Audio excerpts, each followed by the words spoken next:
Hello everyone. Diagraph ma hamiसँग आज यसको theorem छ, that is a digraph D is said to be strongly connected if and only if it has closed spanning path. अनि हामीलाई spanning path भनेको के हो? If the our path contains every vertices, हाम्रो पाथमा चाहिँ every vertices, if our vertex contain every vertices in the flow with direction, हाम्रो डिरेक्सनको फ्लोमा चाहिँ एभ्री भर्टेक्स कन्टेन गर्छ भने देन त्यसलाई हामीले स्प्यानिङ पाथ भनिन्छ।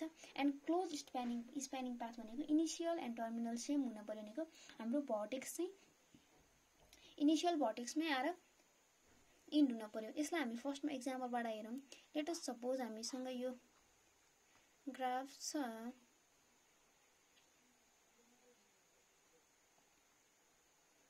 ए मात्रै भयो नि, यो हाम्रो स्प्यानिङ पाथ भयो नि, यसमा एबिसिडी भयो भने हाम्रो स्प्यानिङ पाथ भयो। यसको फ्लोमा एबाट बी, बीबाट सी, सीबाट डी, बट क्लोज्ड हुनलाई के हुन पर्यो? फेरि डीबाट ए आउन पर्यो।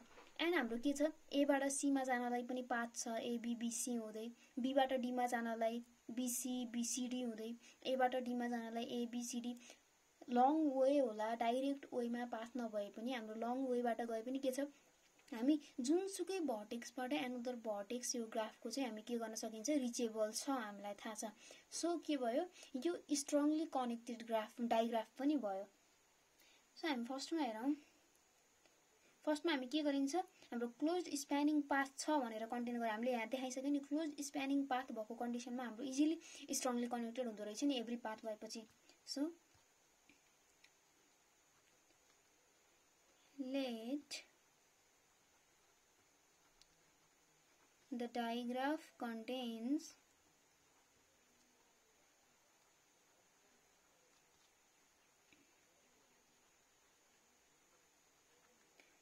closed spanning path P, and let us suppose हाम्रो डायग्राफमा चाहिँ closed spanning path P छ, then every vertex of digraph D can be reachable through any vertex of D। हामी जुनसुकै भर्टेक्सबाट एउटा भर्टेक्सबाट एनदर भर्टेक्समा चाहिँ जान सकिन्छ along the path P। thus हाम्रो के भयो? D is strongly connected, easily prove भयो।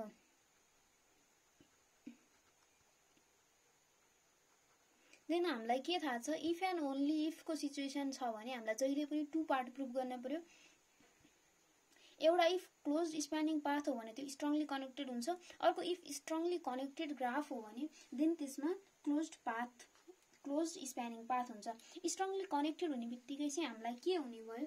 त्यसले अल भर्टेक्स चाहिँ होल स्ट्रङली कनेक्टेड हुनलाई नै हामीलाई के हुन पर्यो? त्यसमा एभ्री भर्टेक्सको बिचमा चाहिँ पाथ हुन पर्यो।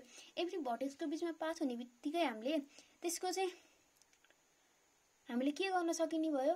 त्यसको अल भर्टेक्स इन्क्लुड गरेर चाहिँ पाथ बनाउन सक्ने भयो नि। सो अब यसलाई प्रुफ गर्दाखेरि कन्भर्सली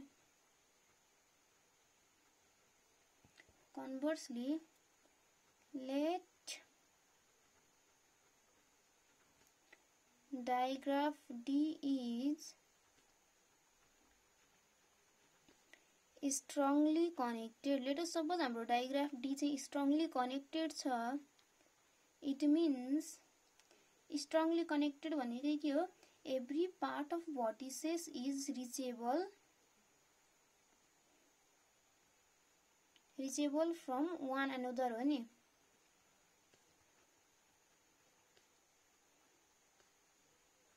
भनेको यदि त्यो भर्टेक्समा एबाट बीमा जाने वे छ भने बीबाट एमा जाने नि वे छ, सायद लङ पाथ होस् या सर्ट पाथ होस्, बट त्यसमा पाथ चाहिँ अभाइलेबल छ नि। हाम्रो एबाट बीमा जाने छ भने बीबाट एमा डाइरेक्ट नभए पनि पाथ चाहिँ रिचेबल त छ नि बीबाट A graph. So every part of vertices is reachable from one another. Then let P be just हामी के मान? Closed path with maximum number of vertices. हामी एउटा क्लोज्ड पाथ सपोज गरौँ, किनभने हाम्रो स्प्यानिङ पाथ भनेकै एउटा पाथ हो जसमा हामीले क्लोज्ड स्प्यानिङ पाथ भनेपछि क्लोज्ड पाथ चाहिँ हाम्रो स्प्यानिङ हुनु पर्यो भनेर सो गर्नु छ नि त। with maximum number of vertices of D is हाम्रो के हुने भयो UB देन क्लोज हुनलाई U मै आएर चाहिँ इन्ड हुने भयो हाम्रो। देन हामीले अब के सपोज गरिन्छ सपोज हामीले अब अपोजिसन लिएर चाहिँ हामीले सो गरिन्छ सपोज इफ पोसिबल हामीले अब के सो गर्नु पर्यो यो त एउटा पाथ हो भनेर सो गर्यौं हाम्रो डिरेक्टेड ग्राफमा पाथ हुने बित्तिकै एकअर्कामा रिचेबल हुन्छ त्यो हामीलाई थाहा छ स्ट्रङली कनेक्टेड पनि छ भन्छ।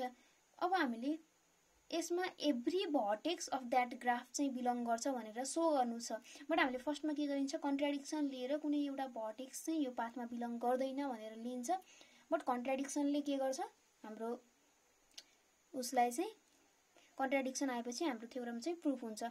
इफ पोसिबल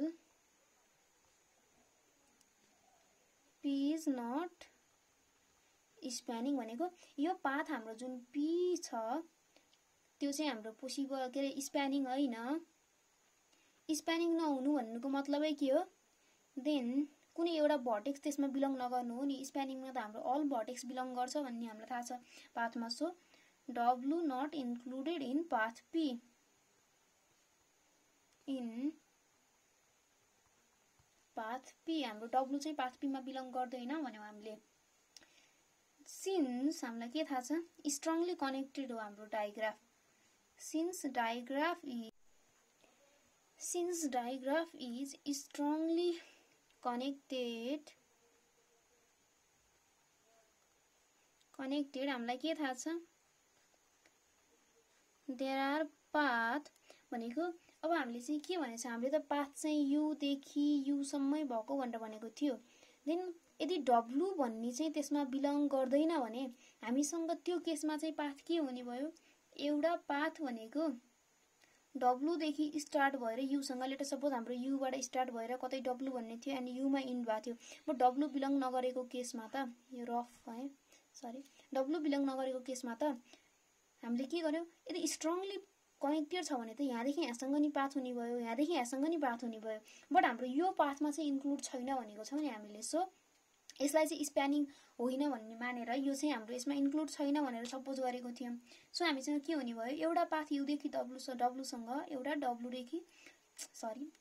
देखि U सँग हुने भयो Q and Q dash is equal to U देखि W यदि U देखि W सँग पाथ छ W देखि U सँग पाथ छ भनेको त U देखि U सँगै पनि पाथ भएको हुने भयो नि भनेको हामीले यसलाई कसरी लेख्न मिल्यो hence Q path Q dash is यो त हाम्रो के हुने भयो W देखि U सँग थियो U देखि W सँग गर्दा नि W मा क्लोज्ड पाथ हुने भयो अनि U देखि W सँग W देखि फेरि यसमा चाहिँ U सम्म गर्दाखेरि यो दुईटाबाट के हुने भयो एउटा क्लोज्ड पाथ आउने भयो नि हामीसँग Q path Q dash is closed path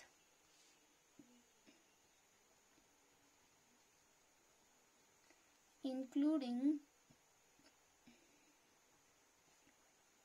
vertices of closed path P and vertex W so हाम्रो जुन यो पाथले चाहिँ के बिलोङ गर्ने भयो भनेको अरु के चाहिँ यसमा पर्ने भयो भने यो सबै पाथ पनि हुने भयो एन्ड इन्क्लुडिङ यो भित्र यसले यो W पनि इन्क्लुड गर्ने भयो सो हाम्रो के भयो कन्ट्राडिक्सन आयो नि हाम्रो W बिलोङ गर्दैन भनेको थियो बट हाम्रो चाहिँ पाथमा W बिलोङ गर्यो यो पाथमा क्लोज्ड पाथमा दिस कन्ट्राडिक्ट दैट अब सबै भर्टेक्स बिलोङ गर्ने बित्तिकै हाम्रो के हुन्छ त्यो स्प्यानिङ पाथ हुन्छ एन्ड त्यो क्लोज्ड छ भने क्लोज्ड पाथ हो भने क्लोज्ड स्प्यानिङ पाथ हुने भयो this contradiction shows that P is closed spanning path so हाम्रो यो थ्योरम चाहिँ के हुने भयो दिस कम्प्लिट्स द प्रुफ